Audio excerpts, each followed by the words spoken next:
Hello guys, and welcome back to the channel, and we're still going through our top 5 FM23 overpowered tactics, and we're looking at the ZaZ Fire 0.3. This is the second tactic in the list of top 5 tactics. We're going to look at the best tactic much later this week, but this is the ZaZ Fire. It's a 4-1-3-2 tactic, and it has 3 attacking midfielders as 2 wingers and 1 shadow striker on attack duty. It's been rated as the second best tactic in FM 2023 so far. Obviously in the future there will be more overpowered tactics that you can go on to test out in Football Manager. You can go on to try out with your team in Football Manager, and as those tactics are released, I will go on to share them with you. Also here on the channel, I'm going to go on to show you how to create tactics for yourself, how to adapt in Football Manager, how to go on to enjoy Football Manager. So if you're new to the channel, remember to hit the subscribe button so you can get notified when more tactic videos, hints and tips do come up on the channel. And to my current subscribers, thank you for always supporting the channel. We're nearly at 1,000 subscribers right now, so I do appreciate all the support you guys are giving to the channel. It's been a long road coming, and we've been enjoying Football Manager for the past few years, and I've been enjoying creating content for you guys, so I really appreciate all the support that you guys are giving me so far. Thanks a lot. So I did pick out a few teams to test out the ZaZ Fire tactic. Sheffield Wednesday is one of the teams that I really wanted to look at to see how it's going to work out for them. They do have a different shape compared to what ZaZ is going to, or what this ZaZ tactic actually offers, so it's interesting to see how it works out for them. Salford is the other team. Southampton as well, quite suited to play the tactic because they have 2 forwards. I don't know if they really have a shadow striker at Southampton, but they do have a roaming playmaker in James Ward-Prowse. It's interesting to see how this tactic is going to work out for Southampton. And then the last team on the list is BSAD. This is a Portuguese side, Belenenses. I hope I got the pronunciation correctly. They're in the Portuguese second division, Belenenses, and they are predicted to finish in, just looking at their position, just to see their season preview, where they're predicted to finish in 12th place. So hopefully they do get good results with this tactic. We're also going to see how the tactic works out for them.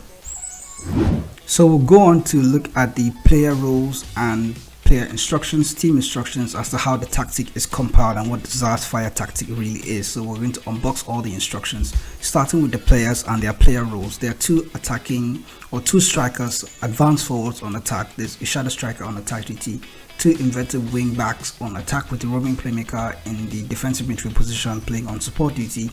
You have 2 ball playing defenders on defend, and then a sweeper keeper on support. The sweeper keeper has been asked to just take more risks, and that's the default instruction for a sweeper keeper. You have 2 inverted wing backs on attack duty, and they have just been asked to shoot less often and to tackle harder. Both inverted wing backs do have identical instructions. I think this back 5 kind of stays the same from most of the overpowered back 5s in Football Manager, from Football Manager 2023 and Football Manager 2022 as well. Both ball-playing defenders have been asked to dribble more, shoot less often, stay wider and tackle harder. They have identical instructions as well. The roaming playmaker on support duty has been asked to dribble more, shoot less often, move into channels and tackle harder. The wingers on support duty on the left hand side and on the right hand side have been asked to take more risks, shoot less often and tackle harder. The shadow striker in the number 10 role is going to play a lot of the creative and finishing role in this tactic. He's playing alongside 2 advanced forwards on attack, so that's a lot of players in attack, a number of 5 players as well going on to press the opposition in attack. The shadow striker has been asked to shoot less often and tackle harder. The advanced forwards on the left and on the right hand side also have identical instructions, and they have been asked to take more risks, dribble more, shoot less often and tackle harder. ZaZ goes on to retain some of the instructions from the Frost tactic. So the mentality for this ZaZ Fire 0.3 tactic is positive. Out of possession, the team has been asked to play with a high press. They have the amount of numbers in the opposition territory or in attack to go on to execute a high press, but the midfield is quite open. So there's a defensive line, the high defensive line, that kind of brings the back line a lot closer, compressing the midfield. That way these players are a lot closer together. There is much more often trigger press with preferential goalkeeper distributions. This is recommended because there are 2 strikers and then 3 attacking midfielders as well. So that kind of helps you press the opposition up front and try to win the ball back as soon as possible. The drop-off instruction for the defensive line is also enabled, so that way the team can get back in their defensive shape and try and stop the opposition from scoring there. When out of possession, there are just 3 instructions. The goalkeeper has been asked to roll the ball out, while the team has been instructed to counter press and to counter. When the team is in possession, they'll be asked to play out of defense, walk the ball into the box while playing low crosses, while running at a very high tempo. Every other instruction has been set to default, so that way they are affected by the team's mentality.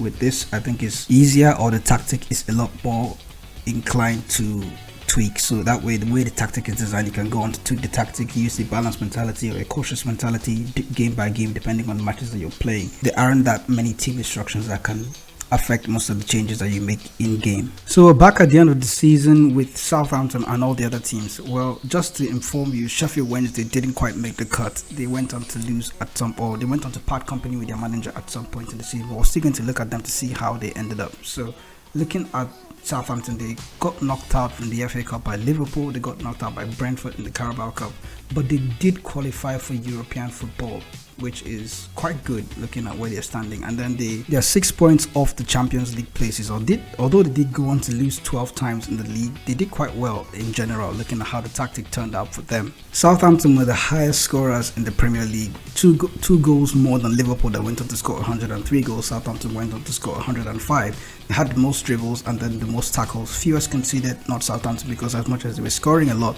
they were also conceding a lot.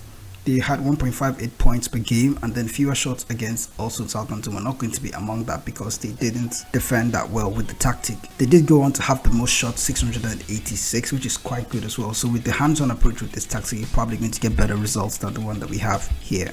Salford are the next team on our list. They did get knocked out in the first round by Blackburn Rovers in the Carabao Cup. They're in League 2, by the way. So they got knocked out in the FA Cup by Plymouth, and then they got knocked out in the semi-finals by Peterborough. So cup runs not so much. But Sky Bet League 2, Salford went on to win the league. They only lost 7 times and they had a goal difference of 51, having 97 points in total. They also dominated the league, most points per game, most goals, 120 goals in the league, fewest shots against, and they had the most dribbles, the most shots for as well. So quite good for Salford. They went on to have a good season league-wise with this tactic. They could have also had a good cup run if they went on to, I'm sure the AI probably used younger players, rested a few players, but in the league they went on to do quite well with the tactic. Looking at Belenenses on the other hand, being that they're in the League 2 and they're predicted to finish in 15th place, they currently ended up finishing in 5th place, 2 points or 5 points off the promotion places. They didn't go on to get promoted, but they had a good season, and with like I mentioned, with a much closer look at the tactic, with a more hands-on approach, you'll probably get better results using this tactic as well. Looking at the amount of goals, they did have the highest amount of goals in the league with 76, most dribbles as well, most shots for. So I can't tell at what point Sheffield Wednesday went on to part company with their manager, but we can look at the schedule to see how well their season did in the beginning parts of the season. Looking at the senior squad schedule, not so good in the friendlies, but then they went on to have a good start. They beat Forest Green by 4-1, and then it starts to tail off here where they start to have a lot of draws, unnecessary draws, probably leading the game. Looking at this one, they go on to lead the game and then like leading 2-0, and then at some point the opposition goes on to get back into the game, and it's probably going to be down to fatigue or lack of management in that sense. Bristol Rovers, they did go on to beat Bristol Rovers by 6-0. Port Vale, they smashed Port Vale 5-2. Accrington, they also had big wins there against Shrewsbury as well. So I'm trying to figure out where the season might have gone off the rails for them, but at some point they'll probably part company with the manager and then go on to, oh wait, there it is. They lost 9-1 to Liverpool. This is at the turn of the year, so this is getting from March. So at this point it probably went downhill. So March, Peterborough, Portsmouth and Bolton as well. So things were really going badly, and then there's nobody to tell you if you don't attend the next meeting you're going to lose a job, and if you're not there the board is actually going to sack you. So that's probably where the thing tailored off, where the tactic kind of went off the rails, and it was like downhill for Sheffield Wednesday at that point. So generally it's going to be a lot more hands-on approach in this tactic. Is going to help you a lot, so you have to try to do that as much as possible. So that's it for the ZaZ Fire. We're going to look at the #1 tactic in the next video, so remember to hit the subscribe button so you can get notified when that video comes out. Thanks for supporting the channel. I'll catch you guys in the next video.